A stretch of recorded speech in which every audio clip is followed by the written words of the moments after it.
দীপুমণি বাংলাদেশের শিক্ষা ব্যবস্থাকে ধ্বংস করেছে। সে এই চাঁদপুরের কলঙ্ক। তারপরেও লজ্জা নাই। আপনারা দেখবেন যখন তাকে কোর্টে তোলে, নির্লজ্জের মতন খিলখিলিয়ে হাসতে হাসতে সে কোর্টে আদালতে ওঠে।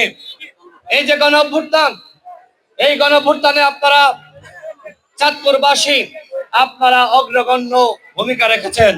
আমরা পত্র পত্রিকায় সেই ভূমিখাদক আমরা সেলিমের নাম শুনেছি, যাকে আশ্রয় প্রশ্রয় দিত ওই দামি মন্ত্রী দীপুমণি। আজকে দীপুমণিরা কোথায়? চাঁদপুরে বিএনপি জামাত গণ অধিকার পরিষদের নেতাকর্মীরা ঘরে ঘুমাতে পারে নাই। তারা ভিন্ন মতের উপরে যেভাবে দমন পীড়ন করেছিল, খোদা তাআলার পক্ষ থেকে তাদের ঠিক একইভাবে পতন নিশ্চিত করা হয়েছে। আওয়ামী লীগ সীমা লঙ্ঘন করেছিল, ভিন্ন মতের উপরে দমন পীড়ন করেছিল, কিন্তু আমরা যেন আওয়ামী লীগ না হই। আমাদের আচরণ কাজের মাধ্যমে প্রমাণ করতে হবে যে আমরা আগামীর নতুন বাংলাদেশ গঠন করতে চাই। নতুন বাংলাদেশ গঠন করতে হলে আমাদের সকলকে এক এবং একতাবদ্ধ থাকতে হবে। আমি চাঁদপুরের বিএনপির নেতৃবৃন্দ, জামাত ইসলামের নেতৃবৃন্দ, গণ অধিকার পরিষদের নেতৃবৃন্দ, ইসলামী আন্দোলন বাংলাদেশ সহ চাঁদপুরের সমস্ত রাজনৈতিক নেতৃবৃন্দকে বলবো, আপনারা এক থাকুন। এই চাঁদপুরে আর যেন আওয়ামী স্টাইলে কোনো রাজনীতি ফিরে না আসতে পারে, আর কোনো দীপুমণির জন্ম না হতে পারে। আমরা চাই এই চাঁদপুরে আর কোনো ওই ভূমিখাদক সেলিমের জন্ম না হতে পারে। দীপুমণি বাংলাদেশের শিক্ষা ব্যবস্থাকে ধ্বংস করেছে। সে এই চাঁদপুরের কলঙ্ক। তারপরেও লজ্জা নাই। আপনারা দেখবেন যখন তাকে কোর্টে তোলে, নির্লজ্জের মতন খিলখিলিয়ে হাসতে হাসতে সে কোর্টে আদালতে ওঠে। উৎসবে খুশি হবে নগদে বেশি, কারণ ঘন্টায় ঘন্টায় আছে গিফট জেতার সুযোগ।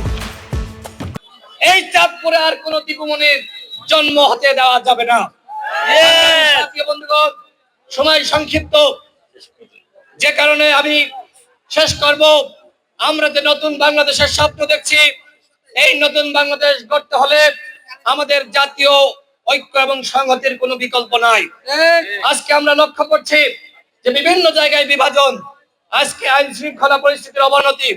সরকারের কাছে আমাদের যে প্রত্যাশা ছিল, এখনো পর্যন্ত সেই প্রত্যাশা পূরণ হয়নি।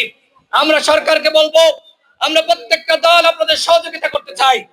আমরা চাই রাষ্ট্র সংস্কার, গণহত্যার বিচার এবং একই সাথে নির্বাচনী রোডম্যাপ।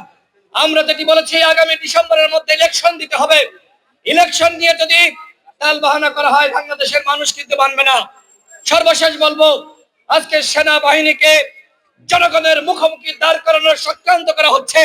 সেনাবাহিনী গণ অভ্যুত্থানে ভূমিকা রেখেছে। সেনাবাহিনী যদি বন্দুকের নল ওই আওয়ামী হায়নাদের দিকে তাকলে করতো, তাহলে এই গণ অভ্যুত্থান হতো না। সুতরাং কেউ সেনাবাহিনীকে নিয়ে মন্দ কথা বলার চেষ্টা করবেন না। সেনাবাহিনী ভূমিকা রেখেছিল, বাংলাদেশের জনগণ আন্দোলন সংগ্রাম করেছে, সম্মিলিত প্রচেষ্টায় এই গণ অভ্যুত্থান হয়েছে। এই গণ অভ্যুত্থানের ধারা আমরা যদি আজকে সফল রাখতে চাই, তাহলে আমাদের সবাইকে এক থাকতে হবে। আমি চাঁদপুরের সমস্ত রাজনৈতিক দল, জনগণ, সামাজিক সাংস্কৃতিক শক্তিকে এক এবং ঐক্যবদ্ধ থাকার আহ্বান জানাচ্ছি। একই সাথে আওয়ামী লীগকে ন্যূনতম কোনো সুযোগ দিবেন না।